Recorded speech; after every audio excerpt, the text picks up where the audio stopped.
This is 1080p 30 frames per second, and I'm walking and I'm using no gimbal whatsoever. Now this is the 1080p 60 frames per second. You can probably notice that the video is a lot more smoother right now, but how's the stabilization and the image quality? You decide. Let's switch to the 4K. Okay, now this is the 4K 30 frames per second. Again, we can notice the difference in the stabilization and the image quality. The smoothness has reduced because it's 30 frames per second.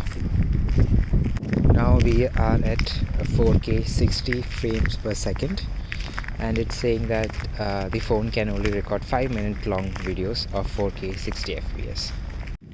Now the Oneplus 7T also has a brand new feature called the super stable mode. I've turned that on, and as you can see, the footage is now very stable. It looks like I'm using a gimbal, but I'm not. It's all handheld. I'm gonna run and let's see how stable the output will be. Shall we run that way or this way? Let's run this way and see. Okay, I'm 1 2 3 start, and let's see how stable the output is. I'm legit running and I'm out of breath right now. I'm trying to hold the phone as steady as possible, but I can't really do much, and I've stopped right now. No more running, and you tell me how stabilized the video was. Recording this at 1080p 30 fps without the super stable mode on, and I'll run again to show you how it looks without the super stable mode on. I can already tell it looks really bad, but the super stable mode was very impressive. And now let's check out the ultra wide angle lens. I'm recording this video at 1080p 30 frames per second. In 1080p 60 frames, the ultra wide angle is not available, but you can check out the stabilization. It has no optical image stabilization, but as it's an ultra wide angle lens, it will be fairly stable. This is 4K 30 fps on the ultra wide, 1080p 60 frames per second, and 4K 60 is not available, but 4K 30 and 1080p 30 is available. Now recording the video with the telephoto lens.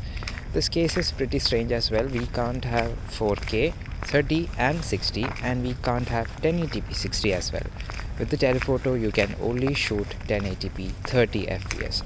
Well, you can zoom in at 4K, but that will be using the main camera and not the telephoto. So the actual usage of telephoto lens in video recording will only be available at 30 frames per second at 1080p. Now testing out the selfie camera performance. The resolutions available are only 1080p 30 frames per second. You can't get anything beyond that. And I would like to point out two things. First thing is that you get this crop in, so it's not wide. I have to hold my hand like this to get my whole head. If you hold it normally, you will cut off your head like that, which is not a good thing. But the second thing I would like to point out is something that's good, and it is the depth of field of this front camera. As you can see, I am in focus right now, and everything behind me is slightly out of focus, slightly blurred, which is a good thing. It gives you an aesthetic output. So only I am in focus and rest of the things are slightly out of focus, and I love it, and it's very good for vlogging. And you can see the stabilization as well due to the first thing I mentioned, the crop. Due to the crop, you get amazing stabilization. So I'm walking very fast right now to demonstrate, and you can't really tell that I'm walking very fast because it doesn't shake that much due to the incredible image stabilization.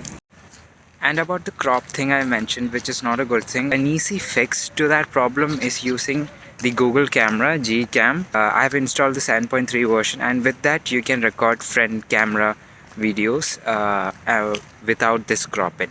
So let's test that, and you can see the Gcam will be wider frame, but it will be less stabilized. With the stock camera you will get tighter frame but with more image stabilization. So it depends on what you prefer.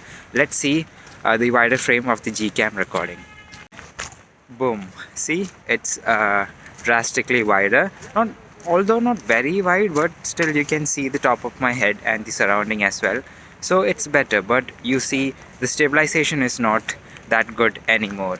It's not terrible, but you can feel me walking.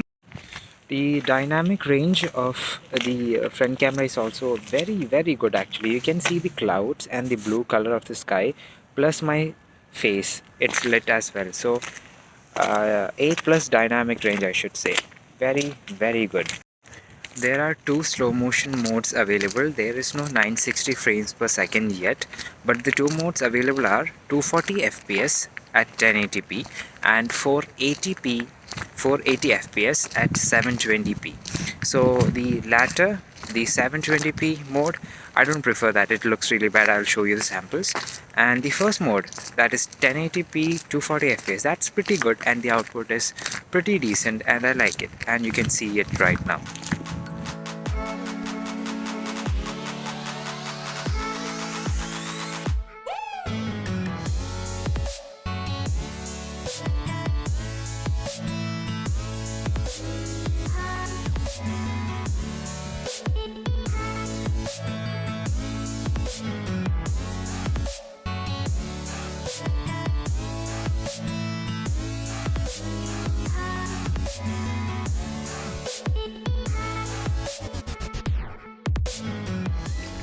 Okay, now let's see how quickly the camera focuses at 1080p 30 fps. Okay, focused, right? Focused again. It's almost instant. Yep, it is instant and pretty impressive. It doesn't focus hunt at all. With that, we conclude our review of the video recording capabilities of the smartphone. I hope you guys enjoyed it. I hope you guys found this video helpful. And yeah, let's see in the next video. Bye bye. Take care. Peace out.